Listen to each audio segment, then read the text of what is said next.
Baby corn tikka பண்ண போகிறோம். அதுக்கு ஃபஸ்ட்டு இந்த பேபி கார்னை எல்லாம் க்ளீன் பண்ணி எடுத்து வச்சுக்கிடுவோம். பேபி கார்ன் டிக்கா பண்ண போகிறோம். அதுக்கு நல்லா தண்ணி வந்து கொதித்த உடனே அதில் இந்த பேபி கார்ன் நமக்கு எவ்வளோ வேணுமோ அந்த இதை எல்லாமே போட்டுக்கிறலாம். சும்மா ஒரு வேகெல்லாம் வைக்க வேண்டியதில்லை. அது நல்லா கொதித்த உடனே நம்ம வந்து இதில் கொஞ்சம் உப்பு மட்டும் போட்டுட்டு ஆஃப் பண்ணிடுவோம். நல்ல தண்ணியில் கொதிக்கட்டும். தேவையான அளவுக்கு கொஞ்சம் சால்ட் மட்டும் போட்டுக்கிடுவோம். கொஞ்சம் லைட்டாக சால்ட்டு போட்டு கொதிச்ச உடனே அப்படியே ஆஃப் பண்ணிடுவோம்.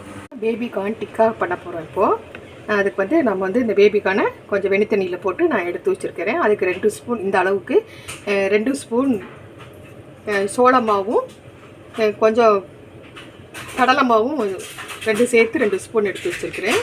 அதில் வந்து நான் ஏற்கனவே வந்து நிறைய இது போட்டிருக்கேன், வீடியோ போட்டிருக்கேன்.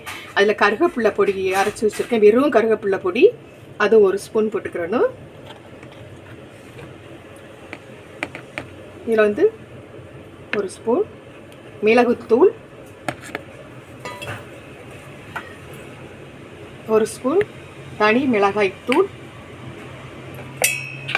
இதுக்கு தேவையான அளவுக்கு சால்ட்டு போட்டுக்கிடுவோம். இதுக்கு தேவை நம்ம வந்து ஏற்கனவே நம்ம இந்த கார்னுக்கு வந்து கொஞ்சம் உப்பு போட்டிருக்கோம். நம்ம இந்த மசாலாவுக்கு தேவையான அளவுக்கு மட்டும் சால்ட்டு போட்டுக்குவோம். இதில் வந்து கொஞ்சம் கஸ்தூரி மேத்தி, கொஞ்சம் உங்களுக்கு பிடிச்ச டேஸ்ட்டுக்கு தகுந்த மாதிரி, அந்த வாசனைக்கு தகுந்த மாதிரி நான் கொஞ்சமாக போட்டிருக்கேன். அதை போட்டுக்கோங்க.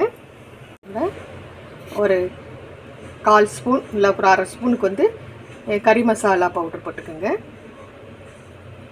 இதில் கொஞ்சம் மஞ்சள் தூள், கொஞ்சம்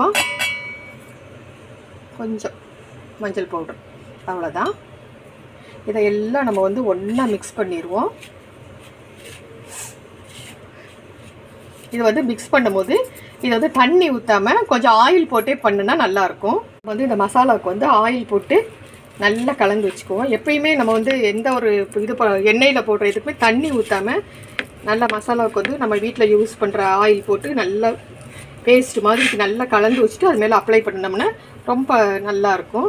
பேபி கார்ன் டிக்காக்காக நம்ம எல்லா மசாலா தடவுனது எல்லாத்தையும் நான் தடவி ஸ்டிக்கில் வச்சுருக்கேன்.